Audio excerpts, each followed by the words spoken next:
Oke, assalamualaikum warahmatullahi wabarakatuh. Selamat malam teman-teman ekonomi semuanya. Melawan hukum permintaan.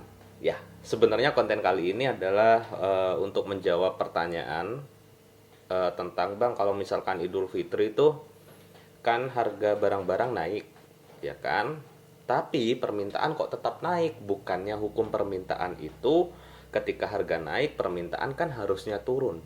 Ya, hukum permintaan memang seperti itu, tapi jangan dilupakan, men. Ketika kita berbicara tentang hukum permintaan, di situ pasti ada ceteris paribus. Yang mana ketika kita lengkapi, itu bunyinya adalah ketika harga naik, maka permintaan akan turun, ceteris paribus.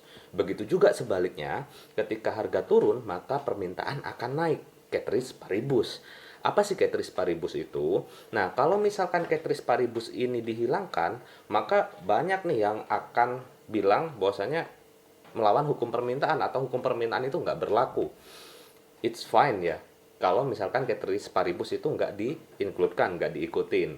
Nah, tapi kalau ceteris paribus diikutin, yakni yang artinya adalah faktor-faktor lain, berarti dalam hal ini adalah faktor lain selain harga barang itu sendiri. Berarti banyak nih, banyak faktor lain nih. Berarti faktor-faktor lain tadi itu dianggap tetap atau konstan, atau bahasa ininya kalau teman-teman pusing dengan kalimat itu diabaikan. Faktor itu dianggap nggak ada lah gitu loh. Kalau misalkan teman-teman bingung dengan kalimat konstan atau stabil di situ kan. Nah, jadi diabaikan. Nah, misalkan ada bukan cuma case ya di Idul Fitri, menjelang Idul Fitri ini harga barang-barang naik tapi permintaan terhadap daging juga malah naik. Nah, ini kan beda konteks. Berarti ada faktor apa di situ? Faktor Idul Fitri, yakni fenomena tadi atau selera masyarakat ketika Idul Fitri di situ terhadap daging itu naik semua. Ya, jadi sebenarnya nggak melawan hukum permintaan karena di dalam hukum permintaan ada ceteris paribus yang mengabaikan fenomena ini atau fenomena ini nggak bisa diikutin ke dalam hukum permintaan. Oke, jadi kita bisa bahas lebih dalam lagi kalau misalkan mau cerita gitu kan. Ketika kita bicara hukum permintaan lagi, di mana ketika harga naik permintaan akan turun. Kemudian sebenarnya banyak ya pertanyaan. Ini ketika harga barang naik, gue tetap beli barang itu karena gue suka, ya kan? Gue tetap beli barang itu karena gue suka.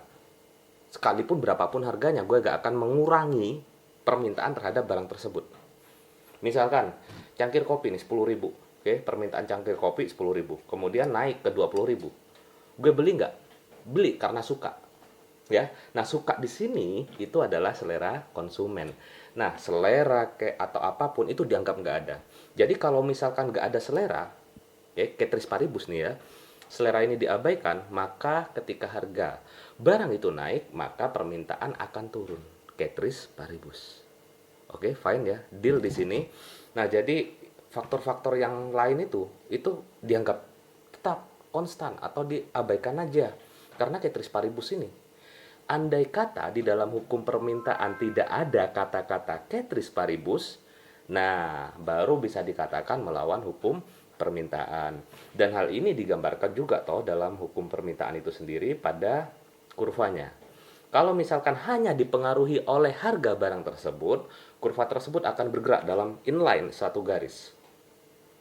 Tapi kalau misalkan ada faktor-faktor lain selain harga barang itu sendiri, ya selain harga barang itu sendiri, maka kurvanya akan menggeser. Jadi lainnya beda, beda garis lagi. Nah, jadi seperti itu. Mungkin masih pusing juga gitu loh. Loh bang, tapi kan ketika menjelang Idul Fitri kan harga barang itunya yang naik, harga dagingnya yang naik. Ya toh, kan harga dagingnya yang naik. Harusnya kan permintaannya turun nih gitu loh. Iya, harusnya permintaannya turun, men. Tapi, sekali lagi ada tapinya, kenapa permintaannya nggak turun? Yakni karena ada fenomena lain. Selain harga itu sendiri, fenomena apa yang mempengaruhi harga itu? Yakni fenomena selera masyarakat. Selera masyarakat ketika menjelang Idul Fitri itu pengen makan daging gitu loh. Oke ya, jadi ada faktor selera. Misalkan juga, bang, kalau misalkan selain faktor selera, apalagi sih kira-kira yang buat permintaan daging itu tetap naik meskipun harganya naik? Faktor pendapatan yang bertambah juga. Misalkan gue jabarin dalam bentuk THR. tunjangan hari raya. Gak cuman pegawai negeri ya, tapi pegawai swasta dan hampir semua orang yang kerja itu pasti dapat THR. Nah, secara otomatis kan pendapatan masyarakat naik. Mereka sekalipun harga daging naik, itu mampu untuk membeli daging. Tetap dibeli lah gitu.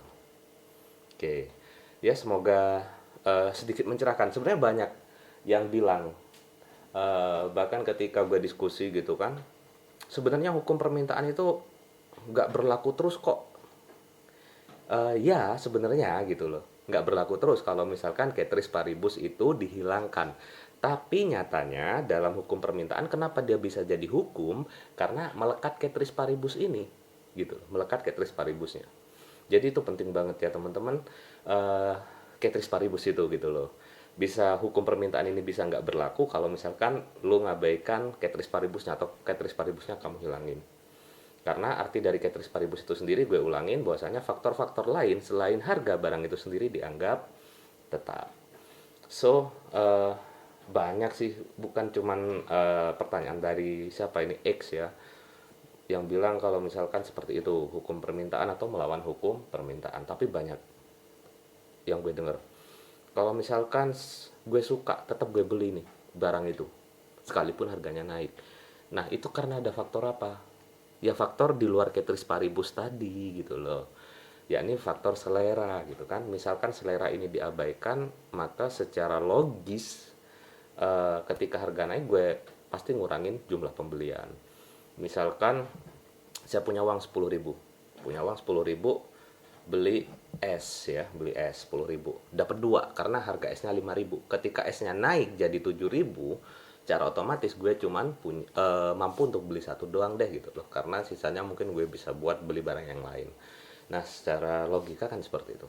Kalau ada faktor-faktor lain, ada selera, itu udah susah sih kalau bisa misalkan kita ngomongin selera gitu kan. Biasanya barang-barang kolektor tuh, berapapun harganya, makin mahal harganya, maka makin banyak yang minat gitu loh. Kolektor-kolektor makin banyak yang minat. Ya karena tadi ada faktor selera. Di situ hukum permintaan tetap berlaku nggak? Tetap, karena Ceteris Paribus faktor seleranya diabaikan gitu loh. Kalau misalkan Ceteris Paribusnya dicabut nih, ya kurvanya akan geser dan hukum permintaan akan berubah gitu. Oke ya, jadi sebenarnya hukum permintaan itu nggak berubah karena ada Ceteris Paribus. Udah gitu aja. Oke, thank you, makasih. Bye.